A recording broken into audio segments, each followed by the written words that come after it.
Ada satu pertanyaan yang menarik untuk kita bahas. Apakah sains itu bisa menafikan keberadaan Tuhan? Ini pertanyaan yang sering sekali diulang-ulang oleh orang-orang ateis dan semacamnya. Mereka mengatakan bahwa kemajuan sains, kemajuan teknologi itu bisa menggantikan peranan Tuhan.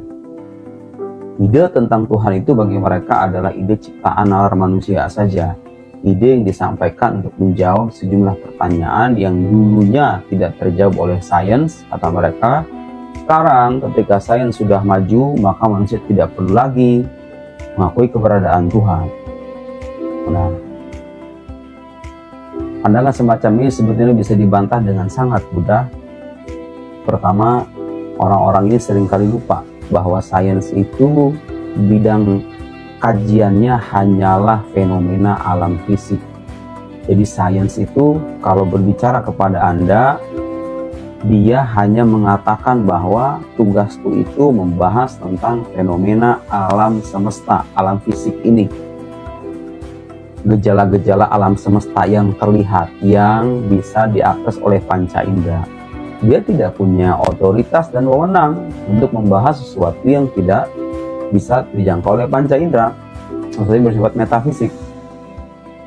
Tidak boleh menafikan keberadaan Tuhan non fisik itu dengan berlefik semata, karena sebagai keniscayaan dari metode ilmiah kita harus mengkaji sebuah objek berdasarkan metodenya yang sesuai.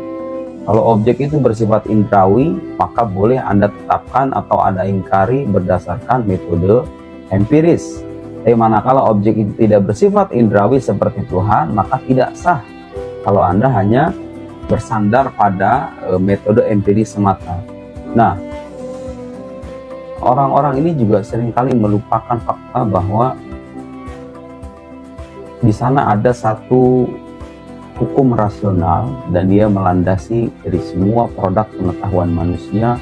Hukum rasional ini kita kenal dengan istilah hukum sebab akibat. Hukum sebab akibat itu mengatakan bahwa setiap akibat itu butuh kepada sebab.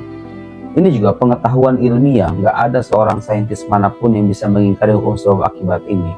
Dokter bisa menyembuhkan orang sakit karena dia tahu penyakit ini ada sebabnya, dia analisis sebabnya, dia diberikan obat, kemudian sembuh. Jadi hal-hal yang dikreasikan oleh para ilmuwan itu bermula dari kepercayaan terhadap hukum sebab akibat. Nah, kalau kita konsisten dengan hukum sebab akibat ini, maka konsekuensinya alam semesta ini yang tadinya ada, yang tadinya tidak ada, kemudian ada, secara otomatis membutuhkan sebab dibalik keberadaannya. Tidak mungkin ada sesuatu yang tadinya tidak ada, kemudian ada, itu mengadakan dirinya sendiri. Handphone yang saya gunakan ini pasti ada yang buat. Tidak mungkin otak yang sehat mengatakan handphone merangkai dirinya sendiri. Meja yang saya gunakan, kursi yang saya gunakan untuk duduk, semuanya adalah sesuatu yang diadakan. Kalau diadakan berarti ada yang mengadakan. Semua saintis, semuanya sepakat bahwa alam ini ada permulaannya. Artinya alam ini tadinya tidak ada, kemudian ada. Berdasarkan hukum kausalitas, segala sesuatu yang tadinya ada kemudian ada, itu pasti ada sebab keberadaannya. Nah, sains tidak akan bisa menjelaskan itu, karena itu berkaitan dengan filsafat, karena itu berkaitan dengan alam dengan sesuatu yang bersifat metafisik, di luar alam fisik. Nah, filsafat mengatakan bahwa sebab itu harus ada, dan agama datang untuk menegaskan apa yang dikukuhkan oleh filsafat, bahwa yang menjadi sebab itu adalah Tuhan, Allah Subhanahu wa Ta'ala. Tidak ada yang bertentangan dengan hukum akal sama sekali.